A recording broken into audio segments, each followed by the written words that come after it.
welcome everyone to the Environment Primer series of Drishti IAS.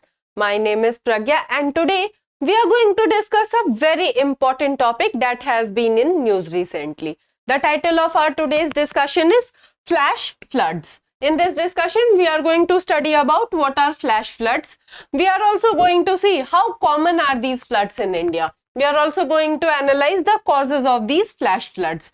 Then we are also going to see some of the government initiatives in this regard, and in the end we are going to see a practice question for your prelims examination and a practice question for your mains examination. So now let us proceed to understand the background of our today's topic. So if I talk about the background of our today's discussion, these flash floods, after causing a havoc in Himachal Pradesh this year, are back in the Sikkim. So currently Sikkim is reeling under the effects of flash floods which have occurred due to a cloud burst, and these are also known as glacial lake floods in Sikkim. So many people have died due to flash floods in Sikkim, and they often cause a havoc in the states which they affect. So this brings us to the moot question of our today's discussion, that what are flash floods? Let us understand. So if I talk about these flash floods, they are very dangerous kind of floods because they are highly localized and they occur within a short span of time without any warning. So they usually occur within 3 to 6 hours of heavy rainfall. 6 hours of heavy rainfall.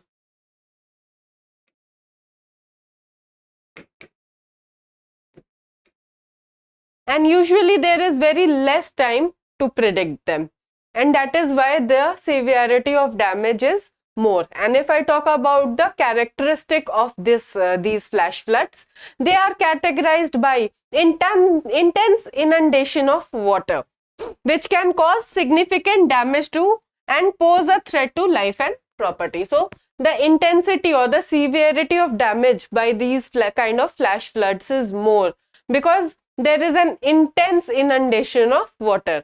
And if I talk about these flash floods are often associated with various other natural calamities. So they are not coming alone. They carry with themselves various other natural calamities such as cyclones, storms, cloud bursts and other intense weather events, and that is why they are so damaging in nature.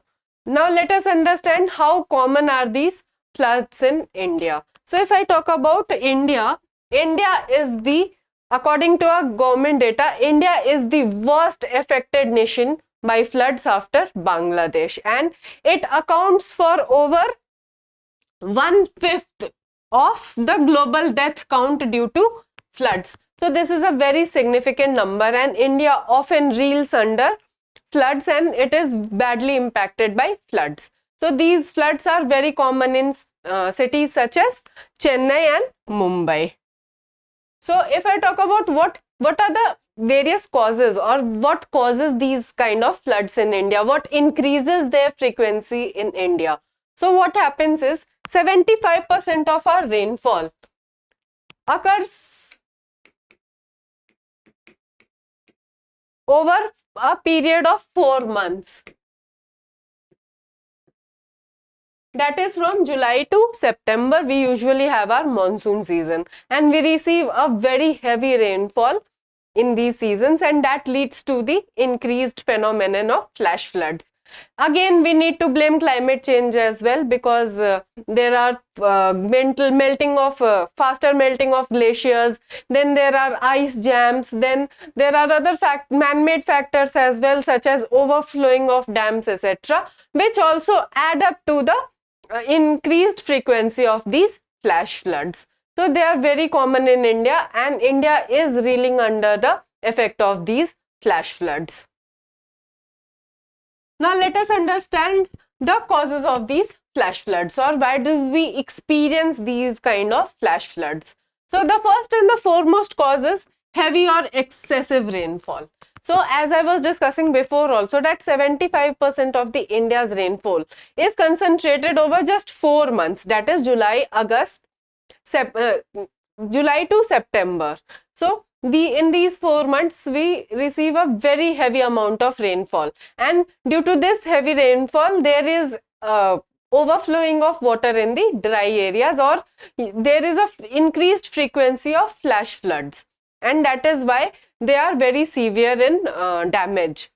And the second is cloud bursts. So what are cloud bursts? And this is a cause of the recent flash floods that are happening in Sikkim as well. So this is a very heavy rainfall over a localized region within a short span of time, and this is known as cloud burst, and it often leads to the occurrence of flash floods because it comes without any warning, and it is really difficult to predict it.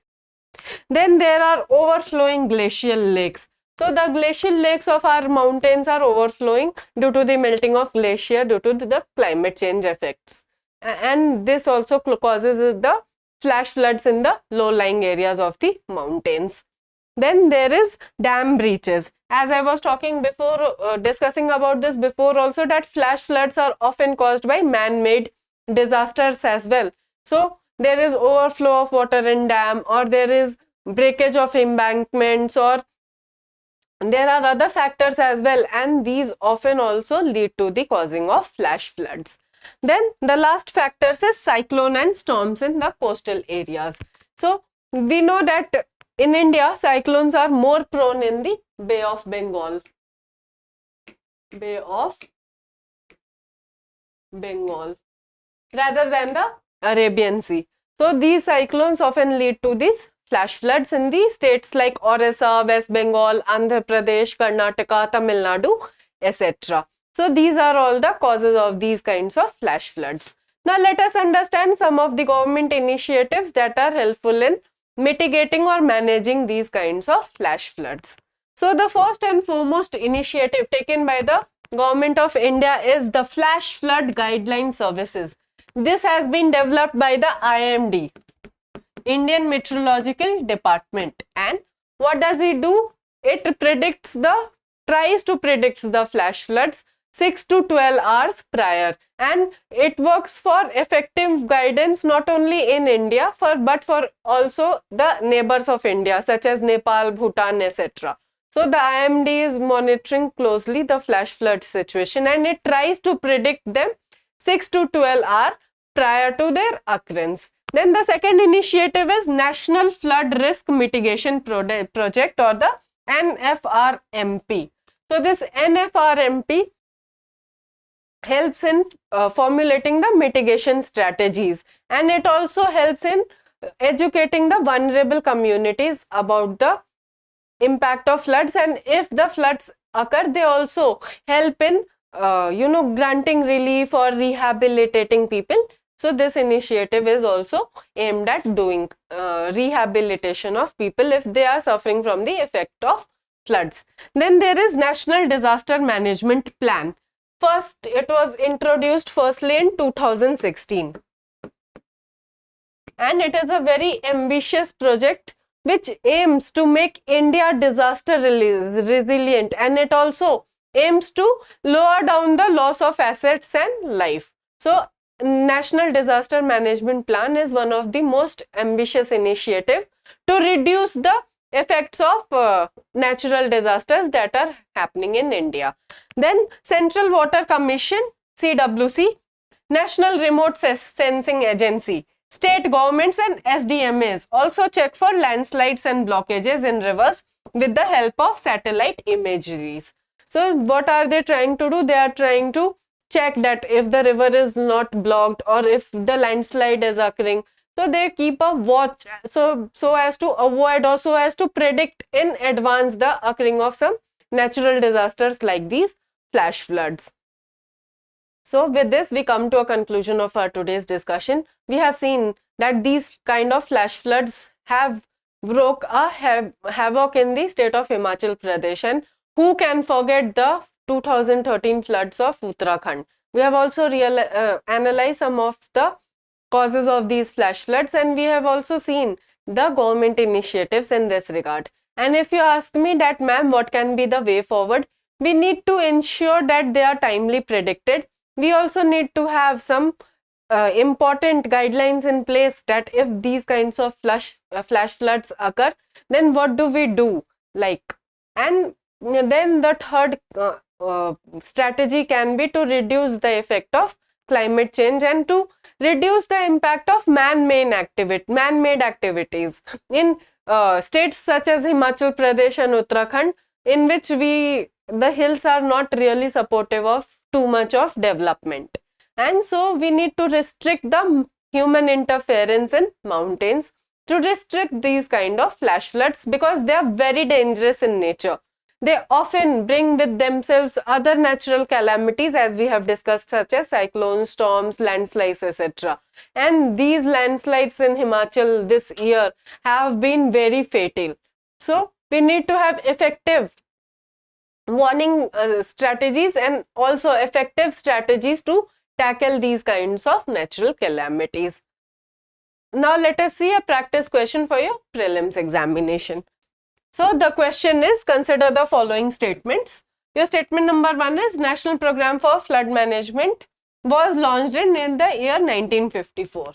Your statement number 2 is, disturbances along the natural drainage channels and colonization of floodplains and riverbeds are some of the human activities that play an important role in increasing the intensity, magnitude and gravity of floods. Which of the following statements given above are correct? Your options are, option A is 1 only, option B is 2 only, option C is both 1 and 2, and option D is neither 1 nor 2. Kindly drop your answers in the comment box below. Now let us discuss a practice question for your mains examination. So the question is, list the reasons for flash flooding in India and mention the measures to curb them. You will introduce what are flash floods. In the body, you will write the causes: heavy rainfall, cloudbursts, man-made activities, overflowing of the glaciers due to the melting of glaciers. Then you will write all of the causes which I have discussed in my lecture today. And then you will write the government initiatives that are taken to mitigate them, such as the flash flood guiding scheme, such as the national disaster plan, and etc. Whatever I have discussed in my lecture today. You will explain that how do they help in mitigating these kind of natural disasters, and you can conclude that by effective management and effective prediction of these kinds of natural disasters, we can reduce the severity of these disasters. So you can conclude by stating all of this. I hope this session was insightful for you. If you have any feedback regarding this session, kindly drop it in the comment box below. If you liked today's discussion and found it to be helpful, kindly like the video and subscribe to our channel for more such updates. Thank you.